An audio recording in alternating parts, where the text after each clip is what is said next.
김행 후보자의 줄행랑, 행방불명 후폭풍이 계속되고 있습니다. 청문회 때 모든 걸 밝히겠다 말해놓고 자료는 제출하지도 않고 추가 검증 보도들에 대해 뒤에 숨어 해명만 늘어놓고 있습니다.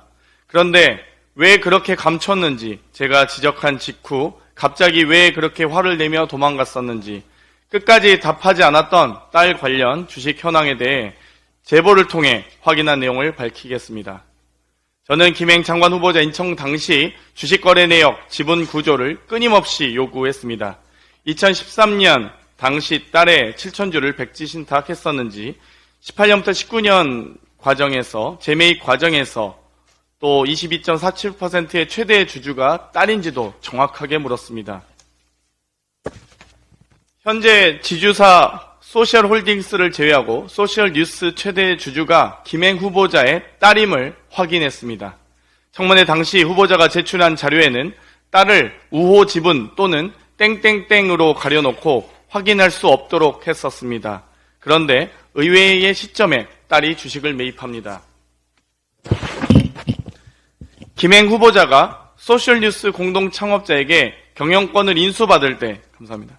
인수받을 때 공동 창업자와 가족이 갖고 있던 주식 약 3만 주를 김행 후보자가 약 3억 원에 인수하기로 약정서를 작성합니다. 이때 김행 후보자가 인수하기로 한 소셜뉴스 지분 전부를 딸이 인수대금을 지불하고 가져갔다고 합니다. 결국 기존 보유한 주식을 포함하여 3년 만에 딸이 소유한 지분 가치는 약 4억 원에서 약 57억 원으로 재산이 12배 정도 증가하게 되었습니다. 김행의 딸도 50억 클럽에 입성하였습니다.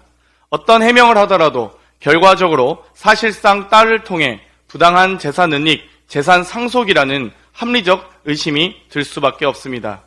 김행 후보자께서 민주당이 고발해 주셔서 고맙다라고 하셨던데 어떤 법적 책임도 저에게 물을 저도 준비도 되어 있습니다. 언제든지 환영하겠습니다. 어제 대통령실 관계자는 윤석열 대통령이 추후 국회 논의 상황과 여론 등을 종합적으로 고려하여 김행 후보 임명 여부를 결정할 것이라고 했습니다. 황당무계합니다.